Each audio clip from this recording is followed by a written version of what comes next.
So, talk to me. How is Melee going? How are things going? How are you doing? Things are good. I am doing well. I think this has been a common theme recently, but I haven't been able to play like super actively since our last session, Mm-hmm. just from like travel and stuff. So, uh, in terms of, although I will say like uh taking small breaks has felt not as bad as I expected because whenever I come back, I just expect my like tech skill to be terrible, uh and like my game sense to have like gone to shit, and then suddenly like I'll play a game and I'll be like, oh, this actually went way better than I expected, and sometimes I'll start like randomly hitting things that I wasn't able to hit before, so that's actually been kind of nice. I That's I think interesting. Go on. yeah, I think one of the things like I mentioned to you after our last session was like I realized that my mentality um isn't necessarily, or I don't like think about coverage very much. I think like I probably naturally think about it in certain situations, but I don't um apply it to more of the game than or I apply it to like very little of the game, and I probably should apply it to much more of the game. Um and I think that I want to like start shifting my mindset to like minimize situations where I can get reversaled, and kind of like maximize the, or like, yeah, I guess like the way I sort of described it is like take away the one chance that people uh have to like turn a combo onto me, and like just make sure that I can keep uptime, if that makes sense. Yeah, absolutely. So, I guess the question I would have there is there's kind of a few ways that you can approach this process. Like, we could look at it from. Because you said that there's, like, certain areas that you think you already do this in, but a lot of areas where you don't. So, what would be some of the areas where you do think of it? So I do think about it in like situations where like if I'm going for an up throw platform tech chase, like I know that I want to get the up air for uh, tech in place, and then I can run to cover rolls and stuff like that. Mm hmm. Um, so there are situations where I feel like it's a bit more obvious, maybe.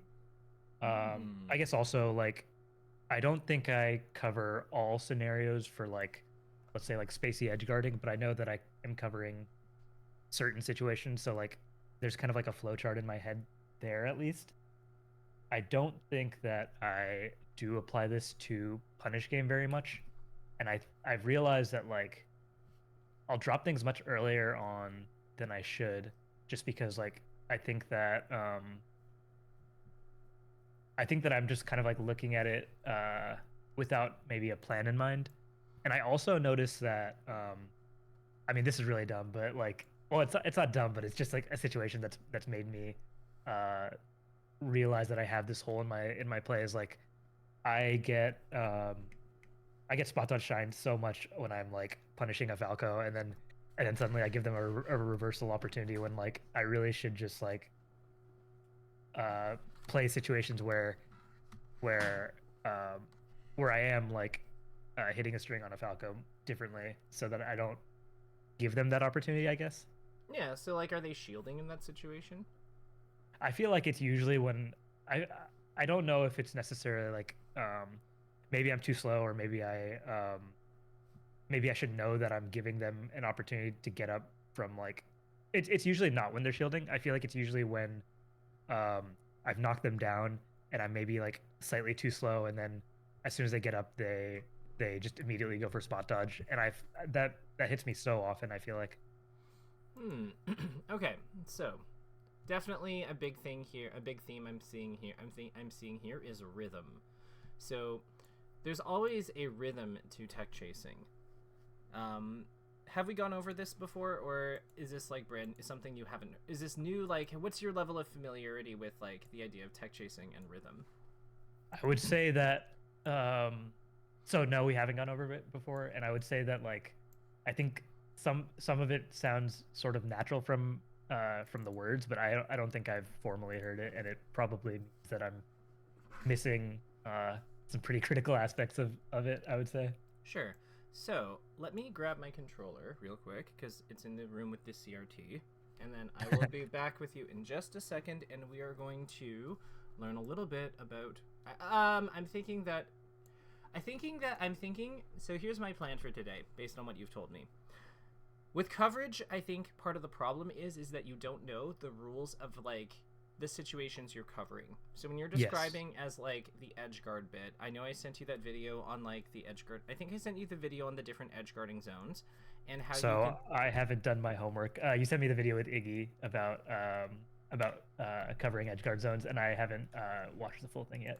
Oh, okay. Well, I made it into a short, so it's a minute. Why don't we go over that quickly together so we can catch you up on your homework? And then I'll grab my controller and we'll go from there. It's a very Sounds good. This is very informative. It's very good. You'll be much better at the matchup like overnight because it's what I do. So let me get you the link, but I'll play it on my end here so you can see it. Okay. So let me just grab this. Bloop, bloop.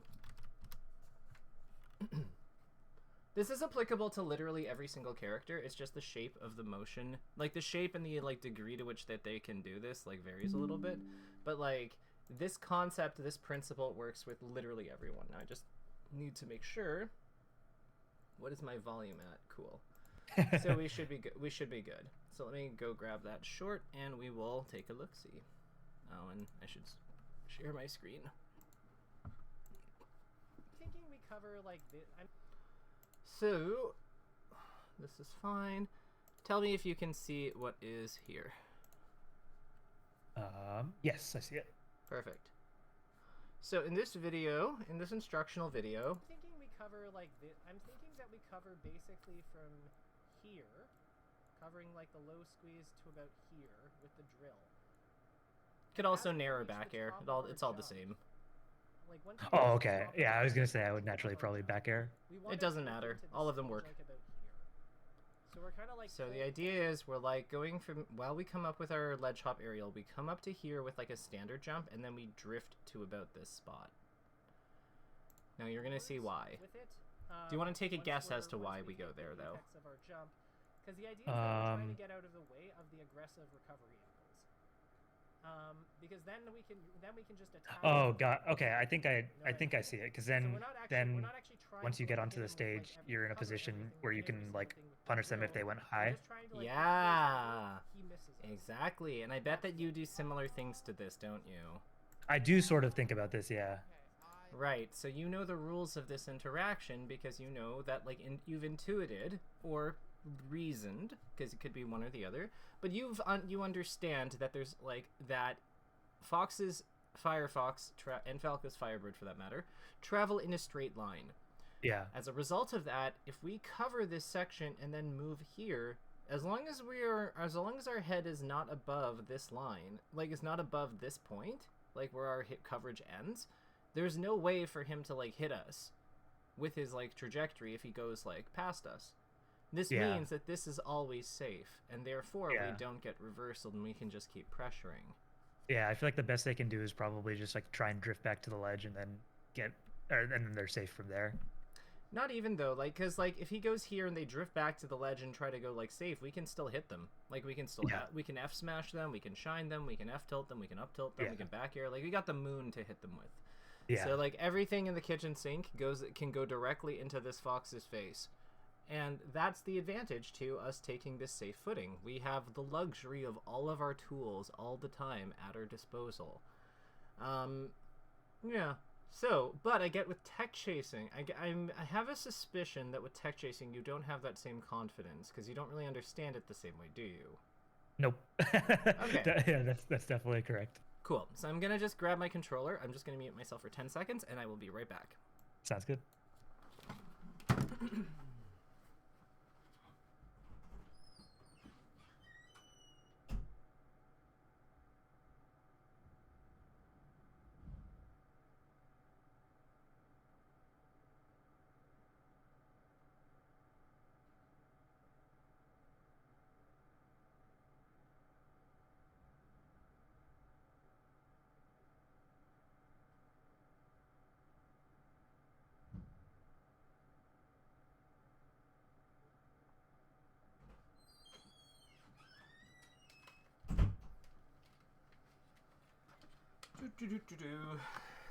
Oh.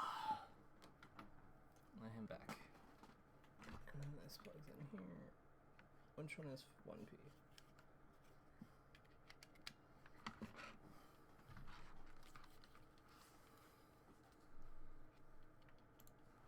Okie dokie, I am back. Hi. Hello. And now let me see here. And then she has the aha moment, which is lovely. Now, let me just turn monitor off and make sure Uncle Punch is on. Cool. And then we're going to teach you about why tech chasing is actually just rhythm. Alright, load, please. Can you see what I have? Yep. Perfect. Okay. Oh, wait, and I have to press B, don't I? Yes, I do. Okay, cool.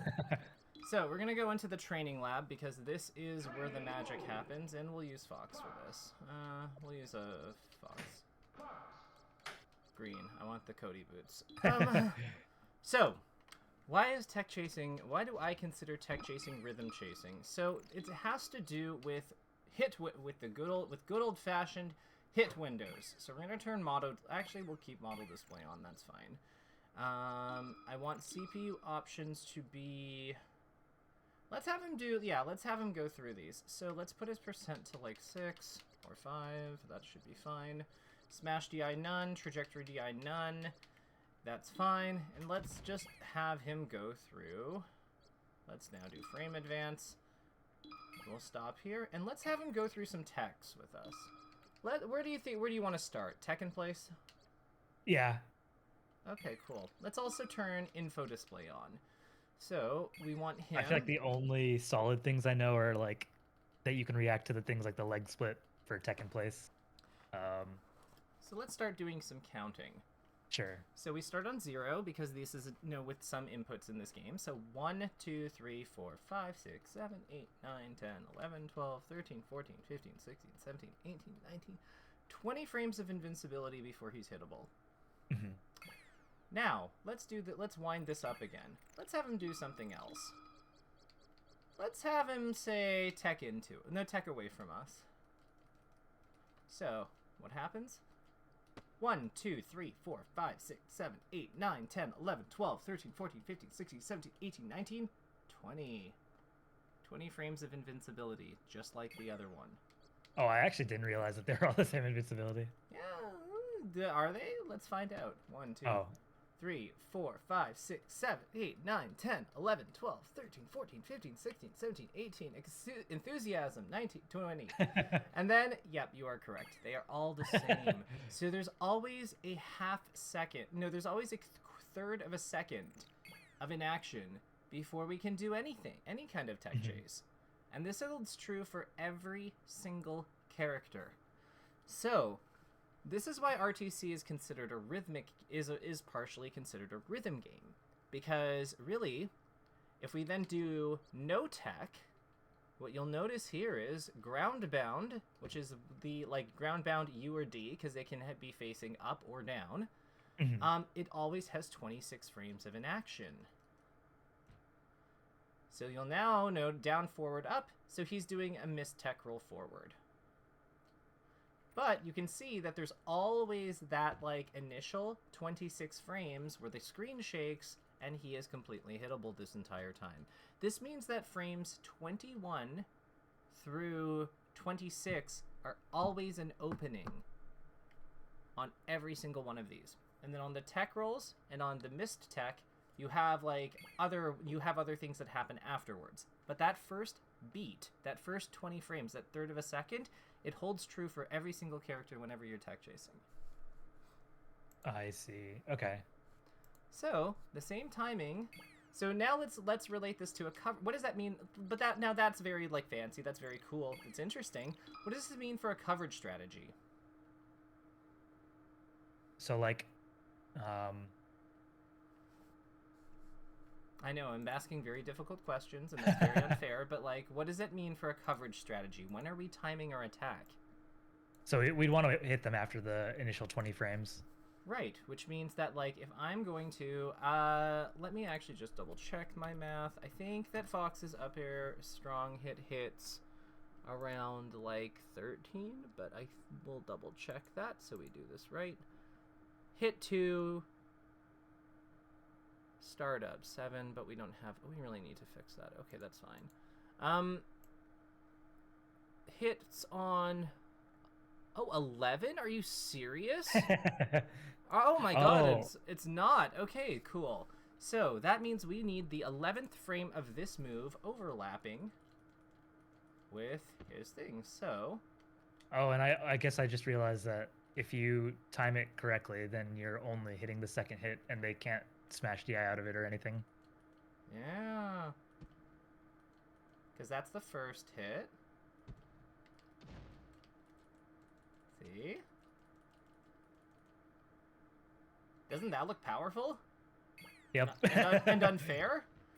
Definitely. So, like, I won't get this one because, like, impossible, but...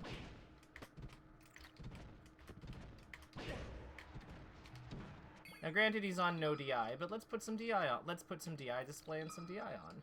Mm-hmm. So I'm not doing this just to show off, but, like, you see what I mean? Yeah. And I'm, like, messing this up because I don't play this character anymore, but... like, you can see the power of this.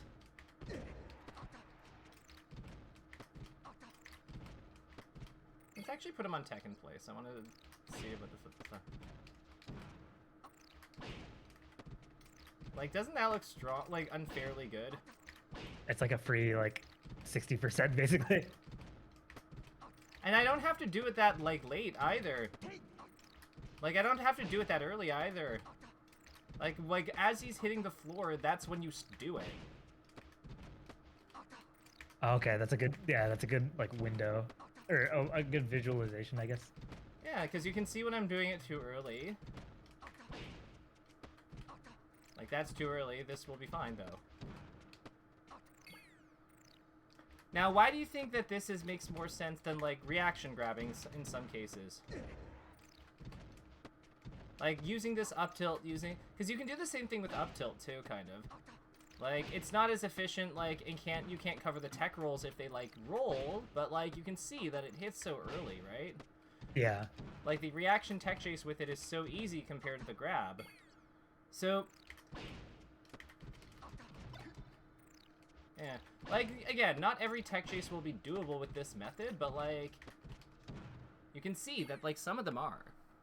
Like, just a little bias in your, like, in your drift, and you can cover a lot of... you can sometimes cover an interior, a roll towards you. You're covering basically kind of, like, 3 to 4 options on the floor with just this setup, and a lot of times you're, like, actionable still coming... like, you're still actionable coming out of this. So, like, you see what I mean? Like, you still have a lot of pressure coming on the opponent, like... if they roll. Yeah. The other cool thing is there's other ways to use this too, right? Because, like, you could technically...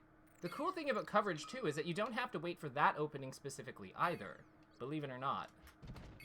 This is a good one, so we'll use this. So we'll save here. Because what you can also do is you can also aim to hit the missed tech with the opening frames. And if they tech in place, you just shine them. And if they roll like so, you can then just run. Yeah. You see how that would work? Yeah. Like that. Yeah. Cool, huh? Yes, definitely. So, I think the way to, like, think about the rules are, if we're finishing with, if we can hit in the 21 to 26, no, 21 onwards, we can hit that window, which limits our ability to cover one or both of the tech rolls. Mm-hmm. But it's extremely safe, and it hits the tech in place consistently. We can also attack the, because you could do this with drill, too. Like, you could do this with drill, too. Like that. That's part of why they do that drill. Yeah. I actually, I mean, I guess recently my short up uppers have become, like, much more consistent, but before that, I was actually trying to do the drill option a lot more, just because it was like, I don't know, an easier input for me. I mean, it's an easier one, period. Yeah. And it covers tech in place too. Because you can yeah, because you still get the shine or the drill end hits. So I would say that like something that I would so there's kind of two lines of thought on those kinds of setups, or two forms, I guess you could think of them as. There's kind of like the way where you attack the missed tech with like a specific option. So in this case, like doing the up air to time, like to hit their landing, or doing the drill to reset them if they hit the floor there. Yeah. Usually you're trying to aim that move to hit in the opening. Well, actually, there's a few ways to do it, because like Sheiks do it during the bounce. Foxes usually aim for like the opening frames more. It just depends on what you're trying to do, because Sheik is trying to hit the bounce to like overcome her like weak low percent game. Fox doesn't really care about that, so he's usually trying to optimize just like efficiency. And then for characters like Ness or Captain Falcon who care about the reset, they actually want to hit as early as possible so they can get the first 2 frames where the opponent is like considered on the ground to limit smash DI interference. So like how you go about doing this kind of varies, but the idea is that like you're still hitting something in the missed tech, and then you're able to like still follow up and chase on the other options. Yeah. So that like, makes sense. Yeah. Yeah, or like you're at least able to maintain offensive footing on the other options. In Fox's case, because he's so dang efficient, he can absolutely do that. But yeah, it's just a matter of figuring out, like, the rules are basically, if you need your action to finish within the 20 frames of invulnerability if you're attacking the missed tech. Fox's aerials absolutely fit that bill. Alternatively, if you are not doing that, then you need your attack to hit during after the 20 frame, like right after the 20 frames of an action, and ideally end efficiently, so you can still go after other options. Those are kind of like the two rules.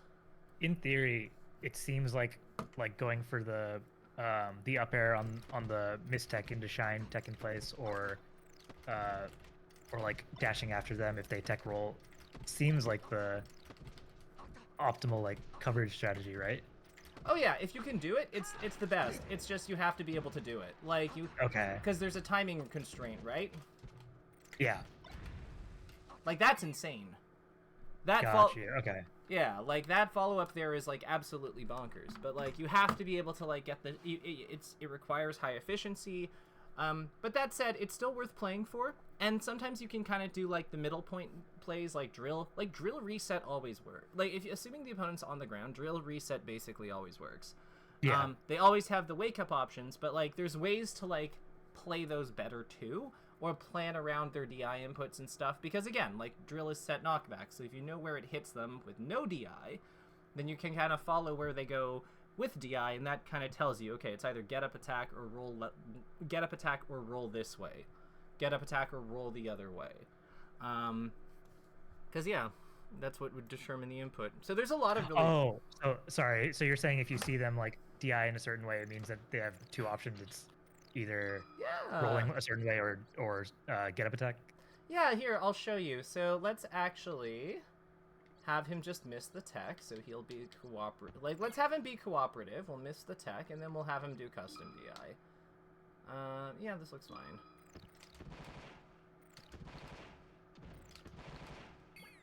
And then actually... Oh, okay. See, like, how he... Yeah, like, he doesn't have a choice. Oh, well, okay, so on this one, it's because he has, like, the counter action air, like, the random on the get up option. But, like, if we just take... I think if we make him, like, human controlled. So let's save him here. Let's just have him do record. Yeah. Come on!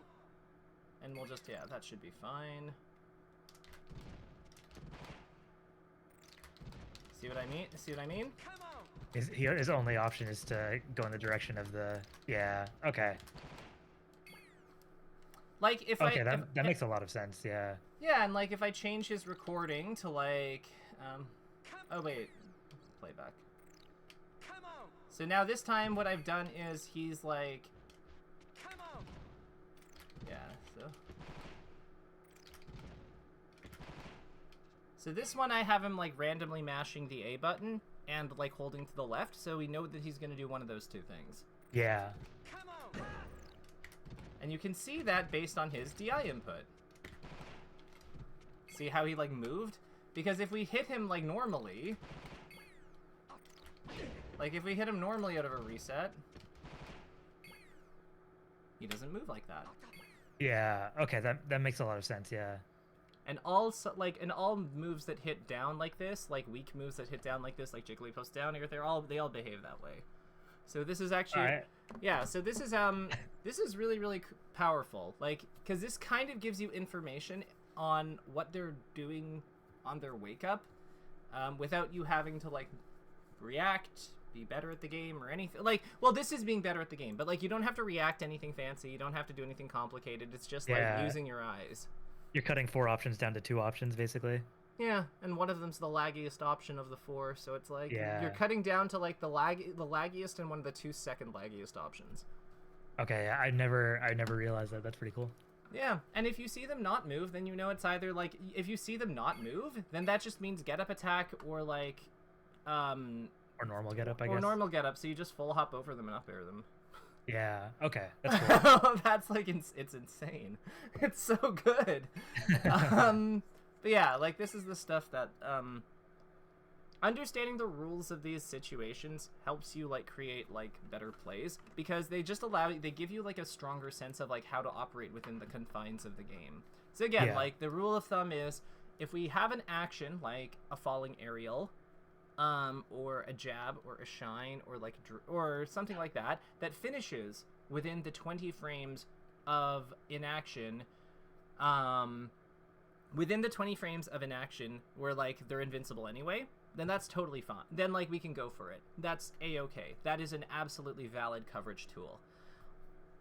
Because then on the miss tech, we just like follow up with something fast. Like, sorry, if they do tech in place, we just follow up with something fast like shine or up tilt or whatever. And then on the tech rolls, we just run after them. Business as usual. Yeah. And then the other rule is, if we can't do that, if we do not have the luxury of being able to set up something that's sophisticated, cool, we can always just cover the missed tech with, like, and the tech in place with something somewhat efficient, like an aerial, and then run after the tech rolls, and sometimes we can get them, and sometimes we have to bait or play the next situation. That's part of why probably you understand it as being like the tech chase on the platforms as a thing better, because like the whole reason why the this like hitting the second opening doesn't work is because of like how far the tech roll takes them away from us. That's why like when we up air, like bias the up air to one side, we can sometimes get the other tech roll. Like we can sometimes get, like if we do the up air more on his left, like here, we can sometimes get the tech roll inwards. Because he's traveling a shorter distance relative to away. But on the platform, none of that matters. That makes sense, yeah, because it just limits the, just the do amount the of thing. space they can go. Yeah. Just do the thing. Yeah, just like whatever, you know? So, does this give you a better sense of like how tech chasing works, what we're trying to accomplish with it with coverage? Like, does this make sense, I guess? This definitely makes sense. I think I'll need to like definitely consciously think about this, because it's a big concept. Yeah, and like some of it's like stuff I know, and some of it's like stuff that I definitely didn't, and so I need to like I'll just need to consciously think about this when I'm playing. That's totally reasonable. I think that it makes, like, with how big tech chasing is as a concept, like, this tech chasing is really, really complicated. Like, there's a lot that goes on in a tech chase. A lot of people kind of just, like, the systems that we have, like, the top players like Cody and Zane and Moki and Mango, etc., like, Plup, Jmook, Wizrobe, like, the systems they have are so sophisticated and well thought out that, like, a lot of it looks like it's just autopilot, but it isn't. Yeah. Like, there's a lot of finesse that goes into those setups, and figuring out good ones is, like, not an easy feat. So, yeah, this is just a very long-winded way of saying this will take some time, but I think that knowing that at least that there's a standard third of a second that you can use as a frame of reference for whether you're going early or, like, whether you're acting early or late. I hesitate to say late because it's like a valid timing, but you know what I mean. Like you have like early coverage and like later coverage, and like like the knowing which one you're going for kind of informs your decision making process when you're doing these strategies. And honestly, it can also help you with your reactions because it also like gives you information about like where your windows are. So, like, you can act with, so you can, because if you know that, like, you know, it's always 1/3 of a second, you know not to go early. You know, like, if you're RTC grabbing, you know it's going to be at this point. This is the point at which I have to have my move fired up when I'm making my decision. And that, in and of itself, is very powerful. Because it's, like, it standardizes the input. Like, it standardizes the timing around this, like, central thing. Which is, that's just gravy. The other cool thing about this is it means that, like, it also informs you of when, if you're doing RTCs, it also informs you of when you want your crouch or your reset online for your, like, when you're just doing, when you're doing your things there too, right? Because it's, like, after the 20 frame window, because we devote a lot of attention to reaction grabbing or shining or whatever, or up tilting, then at that point, if that is passed, then because they've missed the tech, then that tells us, okay, we jab here, or okay, we shine here, or okay, we like do our other thing here, you know, because it's still hitting in that same, like, it's still, they're still vulnerable from ground bound in that same 6 frame window. Yeah. Okay, that makes sense. I think the good news is this is something I could definitely practice in Uncle Punch, so I guess I don't have to only think about this in terms of like live game too. Yeah, no, like I think that practicing this in Uncle Punch makes a lot of sense. I'm just like hitting Fox because it helps me think. I'm trying to think of what else we could cover. So this is good on tech chasing. What else do you want to? What else are you thinking you could go for coverage on? Like, how are you finding handling shields? Oh, actually, this was actually something that I was gonna tell you and I forgot. I think that one thing I'm trying to work into I haven't consciously done this yet, but I want to work into my plays. I want to use I want to go for shield grabs more not shield grabs, shine grabs more on shield, because I'm realizing that like there's a lot of situations where I will go for shield pressure and then, you know, I'll just go for like short hop drill, shine repeatedly or something like that, or like go for double shines or something, and it feels like I'm just giving myself so many opportunities to mess up. Whereas if I just went for like aerial shine grab or something like that, I have a way higher chance of success, and like I'm giving less opportunities for myself to get like, I don't know, for myself to like accidentally full hop and give them an opportunity to grab me or something like that. Have you ever thought about just foregoing the shine? Aerial grab? No, just like this. I think when I'm playing well and like my movement feels good, I do actually do that sometimes. But it's definitely not something I consistently do.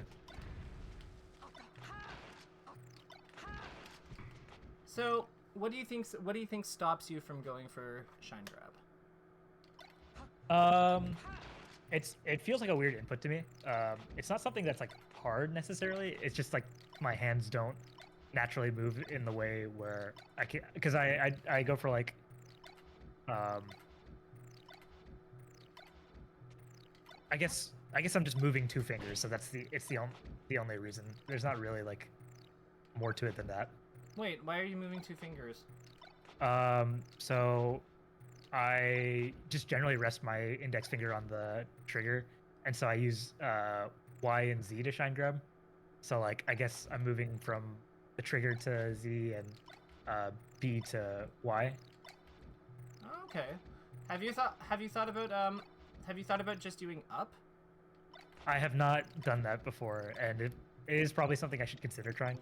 Yeah, because if it's just an input thing, then like I don't know what I'm like. If it's just an input thing and you're not sure like how to make it comfortable, I think that's something that we have to address first. Because like if it's awkward and you don't like doing it because your hands don't like it, then like yeah, we have to solve that somehow before we can like move on to like implementation. It's more something that I'm like not sure of yet, or rather because I don't do it, or I guess it's kind of like a cycle where like I don't do it because my hands don't naturally move that way, and because my hands don't naturally move that way, I like don't practice it, I guess. whereas like it could become natural if I practice it. I feel like. Sure. Yeah. So I'm not sure. Basically, is my answer there. I find I've been trying different methods, and yeah, like I find it's easiest with like XY weird, like XZ weirdly enough. Oh yeah. I've never been an X jumper, so I actually don't think I use it for any inputs. Yeah, I just find that like, but I find that like going up, like I find that with me, I'm just going too fast right now.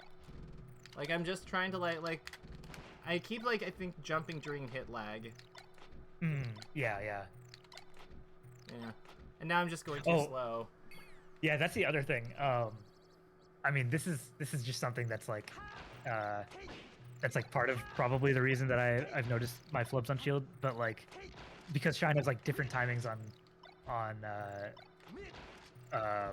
hit versus like, or I mean everything has different timings, but rather Shine is like something that you move out of so fast when you're not on shield versus like when you're on shield it's like much slower. I think that's probably why I flub inputs on shield and like why I give opportunities to, I don't know, get hit by like Shine out of shield or grab or something like that. Well, that to me says that you just need to like, you need to be practicing on his shield more. I think so, yeah. Like, and I think that like it's annoying when he's on shield grab, but we can turn that off. Like we can just turn, like we can always just turn him to like shield counteraction none. Yeah. And like the cool thing is we can also like confirm like how much frame advantage we have here too. So like, let's do frame advantage. Let's do act out of. Is there? I totally forgot that was a thing. Yeah, is there act out of Shine? I think it's Spacey Tech or something, but I don't know if it fully works on this version of Uncle Pudge. Spacey Tech, yeah. Yeah, let's try it. Yeah, I have 2 and 3, and I think the OSDs work better on 2, but then like everything else is better on 3. You can't do as many of them, yeah. Like that to me is like the thing that kills it. I'm just like, no, I'm such a princess when it comes to this stuff. I'm like, I need it all. Oh, it's underneath. Yeah, act out of Shine. Oh, cool. So we'll just turn frame advantage off. Okay, cool. Frame advantage off, Spacey Tech on. That's fine. And then we should be cooking. But yeah, like I think that like taking advantage of these features is like a really good way to like make sure that you're like as crisp as you need to be. Like Fox really is not like, okay, as much as I hate like this character in like certain ways. Yeah, act out of Shine.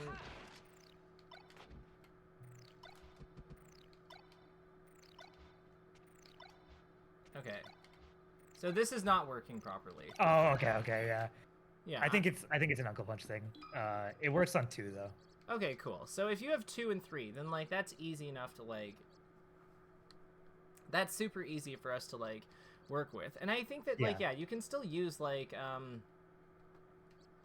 probably act out of lag, fast fall time, like act out of lag, frame advantage. Like there's ways to kind of like I imagine confirm if certain things are like are operating smoothly or not. But I think that like yeah, the biggest thing is just to like we need to start practicing in the conditions that like we're having trouble in. It's because otherwise like if we're just like moving around doing like normal things, you know. Yeah, that sounds so obvious when you say it, but I definitely don't do that, I think.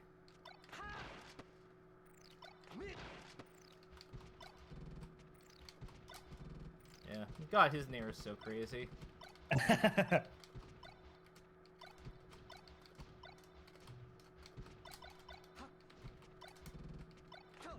Yeah. Anyway, so enough Fox tech skill. Let's talk about overall structure.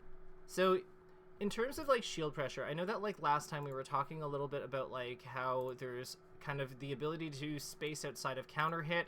And then a bit the other side of this is now I feel like Shine grabbing is kind of like a frame trap, because like that's really what it's doing. It's calling out shield grab and certain out of shield options, but it's a little bit more and then it's also obviously holding shield, but functionally it's very similar to a frame trap for that reason.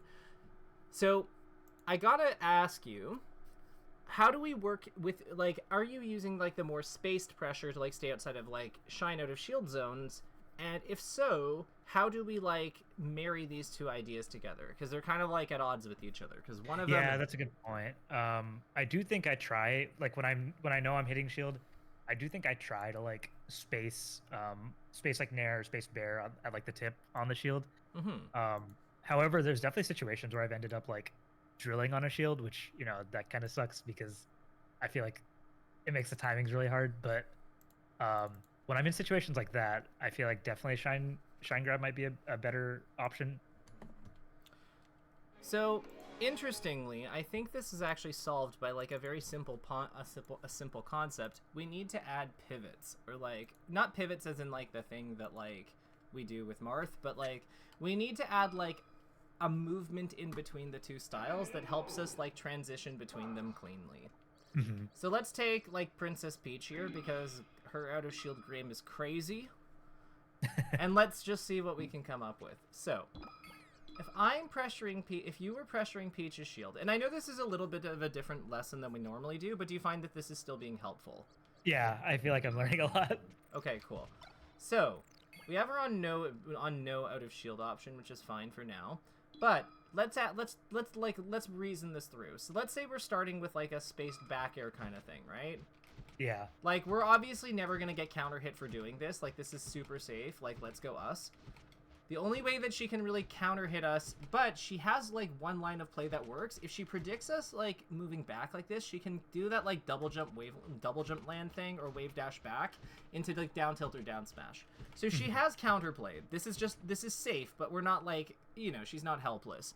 Ideally, we want to set up something like this so we can actually like get some damage on her. Yeah.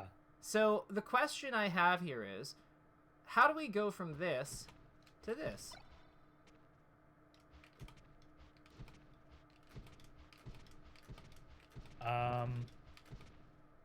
Actually, I'm not sure. Well, so there's a few schools of thought. One is to simply turn around. Like we can do something like this. Like on the landing turnaround. Okay, yeah. Now, we want this dash dance to be doing something for us, because we don't want to go too far. What are other things we can do with this dash dance? Like, why might we dash dance here after we hit her shield? I mean, we could try and bait an out of shield option and then whiff punish it. Yeah, that sounds like a great idea. So, like, let's put her to 15. Like, that seems good. Yeah. So you can actually get that. Yeah, you can get that shine. I was like, there's no way that doesn't work. I'm Fox, dang it.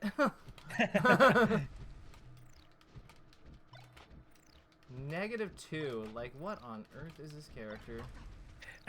Like, but I do feel like so when I am hitting on shield with tipped aerials, this is actually something I do. Like I do go for the dash dance like really close by and try and whiff punish. I don't know why that's something I like intuited, but like it feels good, I guess, because I just have fast options. Yeah, the other cool thing is we can just like stand in place and just like bait it that way. Yeah. Like it requires more tight spacing, but then we can kind of do that thing. We've all seen Mango do this. Yes, yeah. Including the getting shield grab part. Leffen favors more of this thing. Oh yeah, the wave dash back up tilt, yeah.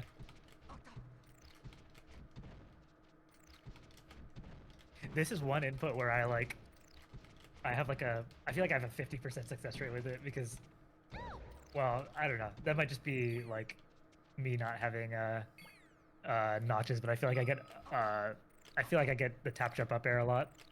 Oh, no, that's a speed thing. Here. Oh, yeah? Let me show you. Oh, because I need to move my stick while I'm wave dashing. Yeah, okay, I see the movement.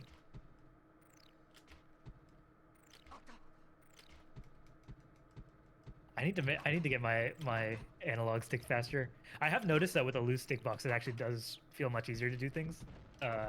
So you're definitely right about, or I don't know, it's a preference thing, I guess, but it's like, I mean, like I'm right for me, and maybe you, but like I think that I like think you're right for me too. Yeah. I think that like Mar, like the Marth player, he likes like slightly firmer ones, and he's excellent and has good movement. So like I think it just depends on like what your needs as a player are. I don't think there's like a right or wrong answer here.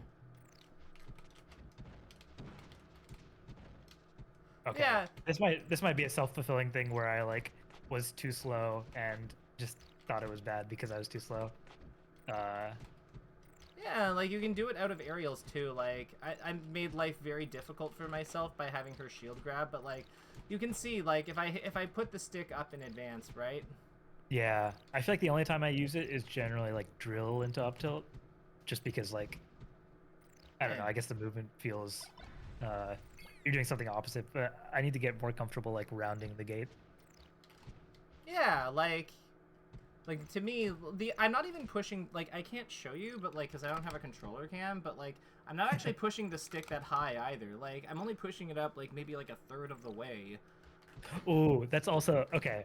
I have like all these weird problems. Yeah, that's also something I realize is like you can get an up tilt from like not going all the way up, but then sometimes I'll just be like right on the edge of that where I get the jab instead of the up tilt. Yeah. Like these are like this. So I would say that like to kind of get back to our original point, like we can kind of space it. We can kind of like if depending on if we're too close, I think that like this dash dance makes sense. Yeah. But like if we're already spaced, I think that like really the answer is we just go in. That makes sense to me.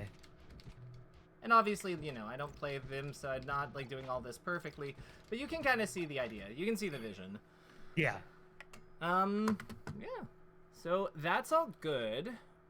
Okay, so yeah, like I think that like so in this situation, like really the two like the kind of like the two actions that are kind of like acting as glue here. Like there's a few of them. There's like this there's the dash dance that like helps us fix our footing. There's also this wave dash because that gives us like the ability to get close and like punish after we've confirmed that it's safe. Like so that's a reaction strategy. It really is similar to neutral structure in that you have reactive things. Like you can also just keep like pressuring like safely like this and then like kind of work your way in with like the backwards jump. Like which does work if they hold shield. It's a little risky if they call you out, but like again, that's a pretty hard call out, and you can also use your full hop to like make that to mix that up too. Yeah. Yeah, just lots of stuff going on here. Maybe that's maybe I just need to think about this more in terms of like instead of thinking about like individual parts of a string, like thinking about concepts like yeah, I think that makes sense. Yeah, because well, the thing is like we always describe it as a string, but we need to know where the string goes. Yeah. Like it does us no good to like do a string if we don't even know where it's going.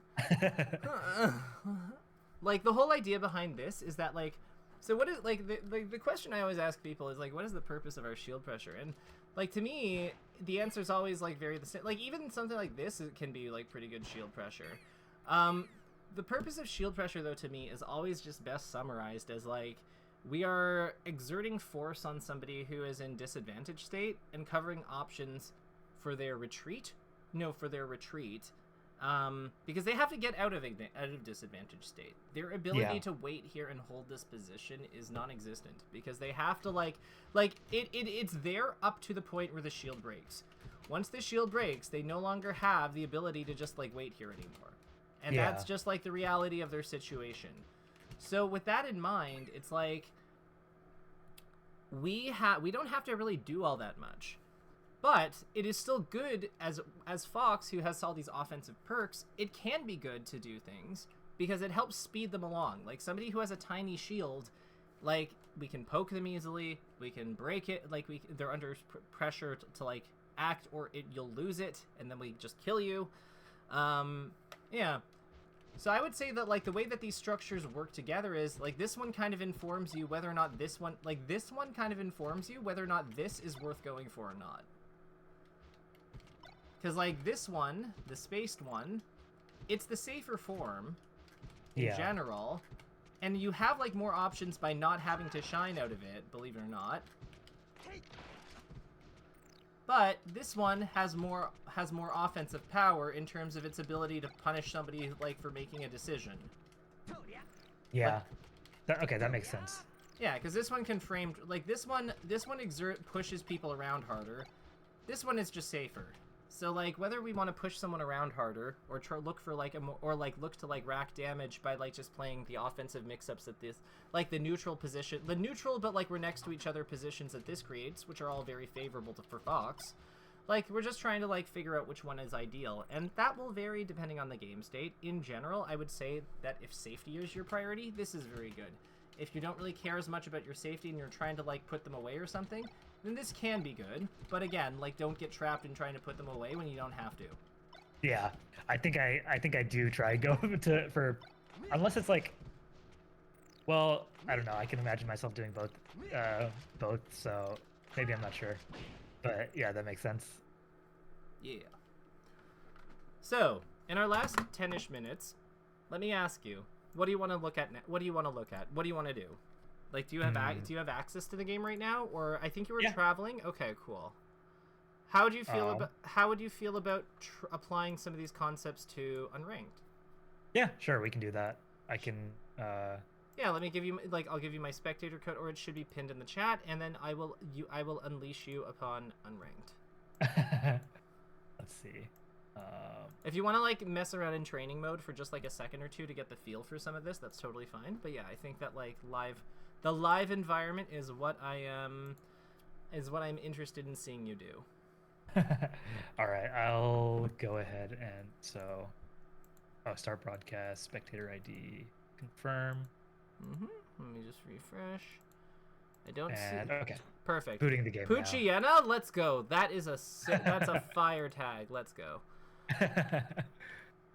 I'll just go into it. Yeah. And I'm just gonna, like, make sure that my settings are not, like, bad, so just give me a second on that. Yep, 100 speed, audio not killing us. Cool.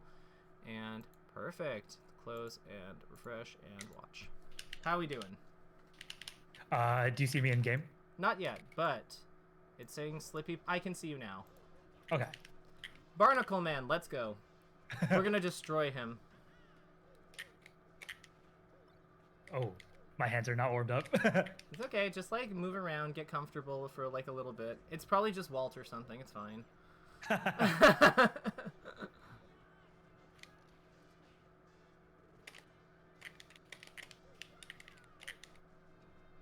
Love the back air. Shielding a little too much. Yeah. Let's keep our finger off the shield button when we're not doing things with it.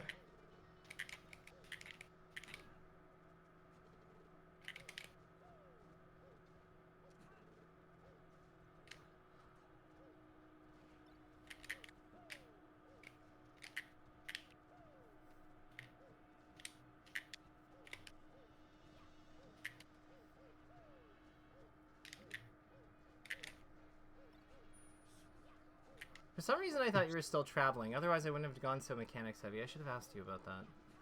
But I feel like, but as long as you still found it helpful, like, we're good. So. Yeah, I definitely did. Nice. See, even when I make mistakes, it still works out somehow.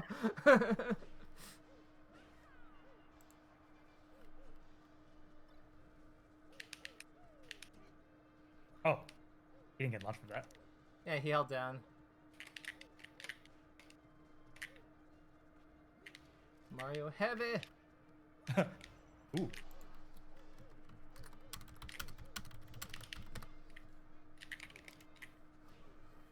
Love it. Remember, he has to come down, so now, perfect. He has to come down. But sometimes it's good after we've, like, waited for him to come down to, like, just, like, if he's used his jump or if he looks like he's just falling passively, and you'll just kind of learn which one looks like. It can be good to just meet him up in the air and up air him or back air him. especially. Yeah, Mm-hmm. I like I like always kind of like trying 50-50 with like staying on the ground and going for like up smash or up tilt versus like actually meeting him. Hmm. I don't know if there's like a Just if think. there's like a sorry, what was that? I would say just just get to the side and back air him sometimes. It's very good. Oh yeah, that's true. Like, it's fine. Remember, he's Mario. He's using Mario's moves against you in the air, out of position. You are using Fox's moves against him with decision on where like the jumping starts. Like, surely we'll figure this out.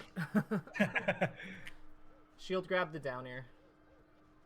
Oh yeah, true. Because it's a weak multi-hit.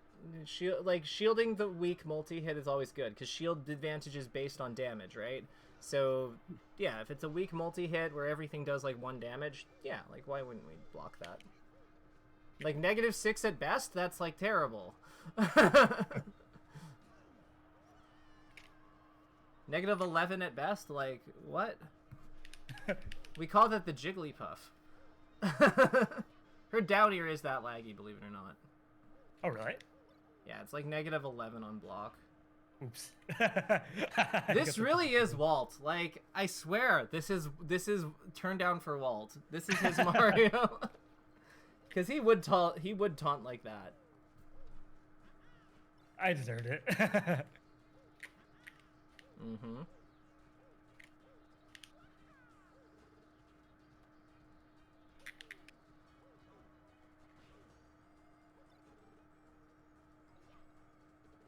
Oh.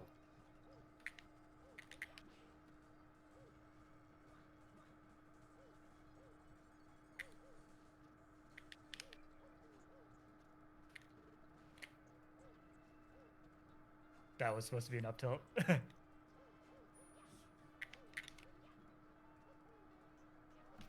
Oh no! I just realized. I checked Twitter and I realized that it's the end times. Bobby Big Balls posted saying that he needs a mentor or a coach, and then somebody tagged me, and I'm like, oh no! I don't even think I'd mind working with him. It's just like, he's like the most like not me person I think I've ever met. Or not like, in terms of like what you'd want to cover.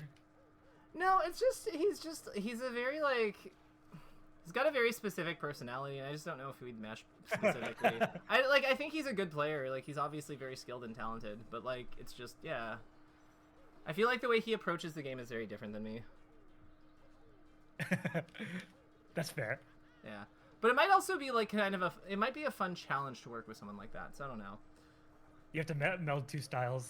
Yeah, this would be like he would be the mango to my I would be the Tafikins to his mango.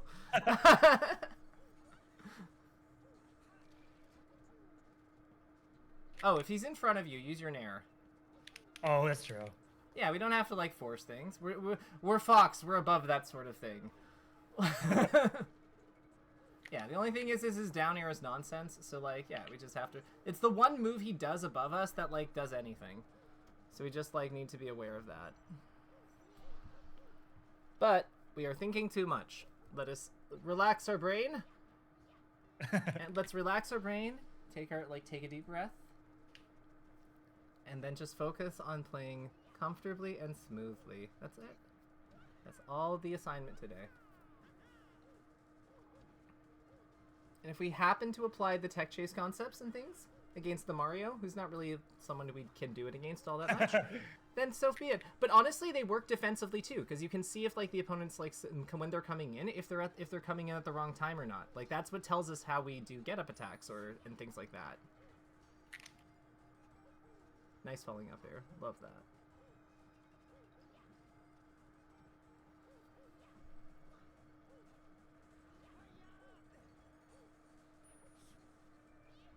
Ooh.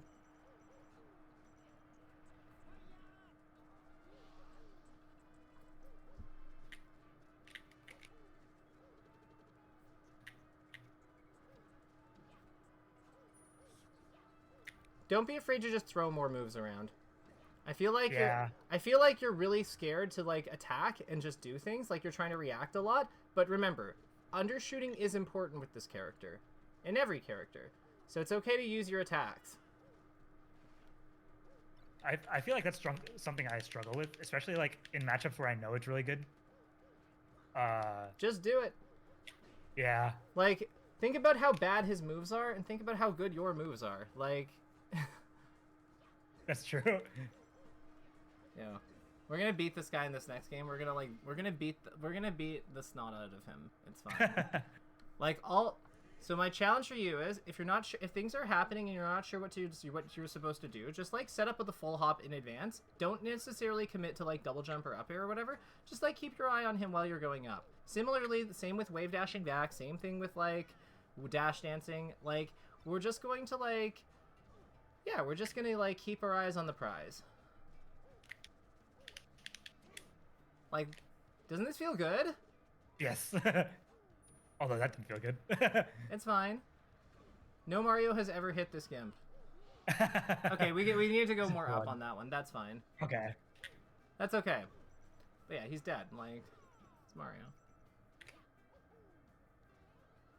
Oh, he went for the he went for the Sozin? No, like this guy's not Sozin. He's not that good. This is like Walt, get out of here.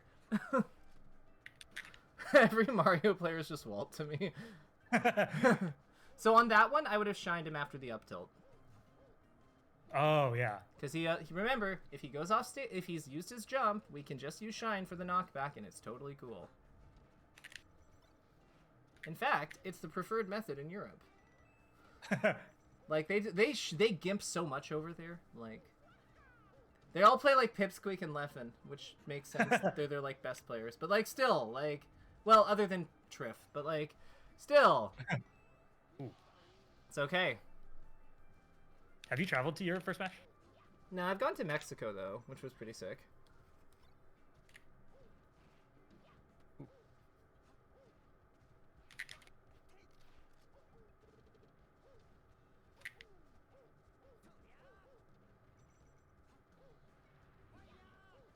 I love that you knew to go straight up there.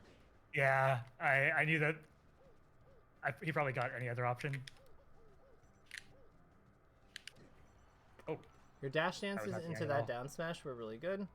He's just trying to like make you whiff so that he can like smash attack you or forward smash you. Okay, now we're back on an early stock, so he's probably just gonna like look for grab and like cheese, grab anything, like grab random Nair, cheese setups, anything like that.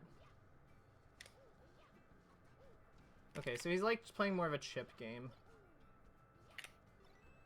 Oh my god, I totally forgot you could just do that. It's all good. One more? Yeah, let's play one more. Okay. Yeah, sorry if I'm keeping... No, it's 3 minutes. I don't care about 3 minutes. As I said, Harsha, this is why I charge, like, an exorbitant fee. It's because, like, yeah, then I don't have to worry about, like, 3 minutes or something here and there. Because I used to charge, like, before I did the bulk rate and stuff, like, I used to just charge 30, like, flat. And then I realized that, like, I'm good at this, and, like, this is, like, half the price of Drugged Fox, and I'm better than half the price of Drugged Fox, I like to think. And then aside from that, that was perfect grab edge. Oh. No, you're fine. Okay, well. No. Once he, like, he has to do, like, a perfect mash to survive that, the way he did that. So, like, he made life extremely difficult for himself.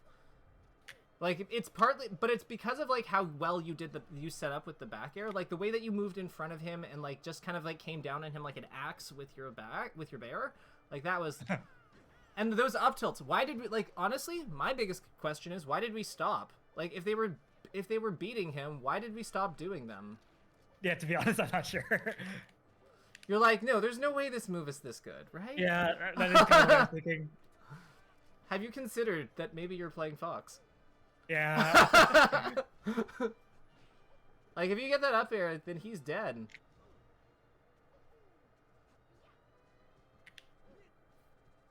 Stay more under him. Remember, your up tilt and up smash are crazy, so, like, when you've got him in juggle state, like, if back airing him from the side is something you can do that's proactive and good, like when he's at mid %, but if he's already at kill %, like, why bother, right?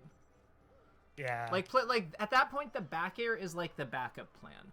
It's like if we stay like slightly below and in front of him, and then he moves to the side away from us, then we can back air him. Because then at that point, then he's like shown his hand, because he's like doing that to like avoid our like up tilt.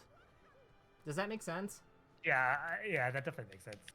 Like we need plan A, which is like the up tilt and up smash, and then we have like plan B, which is like okay, cool, he's drifting away, back air. Like it's kind of what you're doing to him here, because like he's pinned and he has to make a decision, but he doesn't want to like play into your full hop, so he's getting out of the way, so then you just space back air.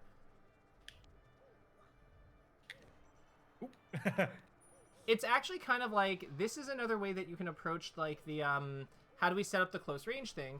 It's like, except that this one, it's like more like how do we set up the far range thing, because it's like, okay, so if he goes under our full hop, then he like he exposes himself to the close range, but then he moves us a little bit to the side, so then we go for like the spaced pressure. So like that's kind of the backup plan for like the stronger one. So he's kind of like given us like the second best thing by like trying to play around the best thing. I think that makes sense. Yeah, that makes sense. So like the next big thing for us is getting you more efficient coming off of the ledge. I am so bad off the ledge, I think. That's okay. Like, so what makes you bad off the ledge? I think I panic off it too much. Okay. And like just go for like ledge hop drill or something like that, rather than like actually thinking like, I think I need to think about the ledge before I'm on it, if that makes sense. Okay. So what I would say is like, against characters with like lagging on stage like recoveries, I know that like it's probably a big ask for you to like try ledge hopping and ledge dashing into up smash and stuff, but try to like ledge hop in front of them and back air. See, they go off stage. Okay. Yeah, like ledge hops get onto the other side with your ledge hop aerial, and then back air or up air to kill them off the top. One of the two. Yeah, so that makes sense. Yeah, so like exactly like that, except you just let him land on stage first. Yeah. I actually hit a ledge dash up smash on a puff recently, and I felt so proud, but I feel like I never do it. Nice. I guess I have to let you go. You don't have to. Play one more. It's fine. Okay. Okay. Oh, there we go. Yeah. You are like my longest standing client, like regular. So like it's fine. Like if it's 10 minutes today, like it's all good. This is one of the matchups where I feel like I don't throw out moves enough. Well, we're down tilting a lot, so like let's pick better moves. Let's use our Nair, because remember his whole thing is jumping and grabbing. So let's use our Nair. Let's use our up tilt. Let's use our back air. Let's use our down smash. Sorry, not down smash, up smash. Like the jab is pretty good. Like let's just use like fast annoying moves. Just hit him with spam moves at him. Spam moves at him or around your general like person, and then we just see what happens.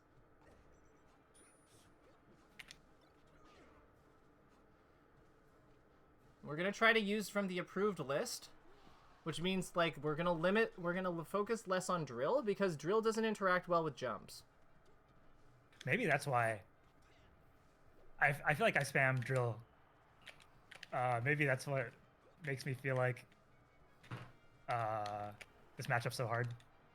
Yeah, like drill doesn't interact well with his Nair, and it like even if you punish his Nairs, like even if you like get in between his legs or get him like after his second one misses, like you have to get him on the ground. Like you can't just like hit him out of the air like you can with all your other aerials. Yeah.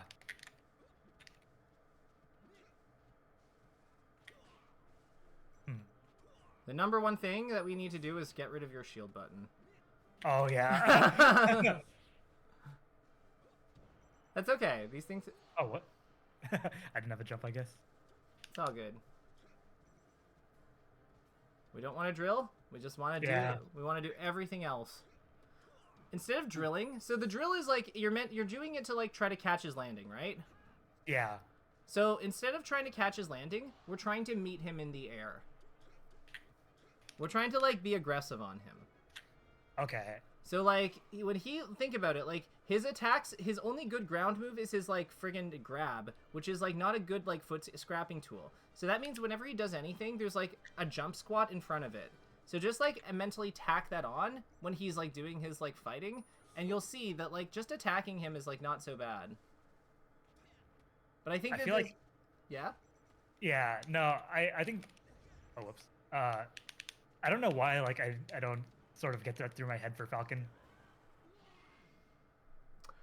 Like, that definitely makes sense. I don't know. What I would recommend, so I unfortunately can't stay longer, but Yeah, here's what I'd recommend. Try to find yourself like a set, like a match or two where you play like well versus Falcon, by like well for your standard versus Falcon, or like, and then bring them to our next session, or send them my way at like the halfway point, because I've already given you a lot to work on, so I don't want to overload you, but get those like set aside like sometime next week for like our next session, so we can really break down the Falcon matchup. Okay, I can definitely do that. The biggest thing here, though, is, like, we need to get that shielding out of here. Because, like, that shielding is, like, limiting you so much. Is it, like... I know that you've had, like, some mixed success with getting with it. And I know that you play more nervous when I'm around, like you've mentioned. Yeah, I think that was the tension more than anything. Okay, cool. So... like I said, let's get some good matches of you versus Falcon, like ones that where you play up to your level, and then we'll break that one down, because I think that's an important one for us to cover. Okay, I can definitely do that. Perfect. So I'll see you in a bit, and can I count on you to work on your, the rhythmic side, I guess, of Punish Yes, Game?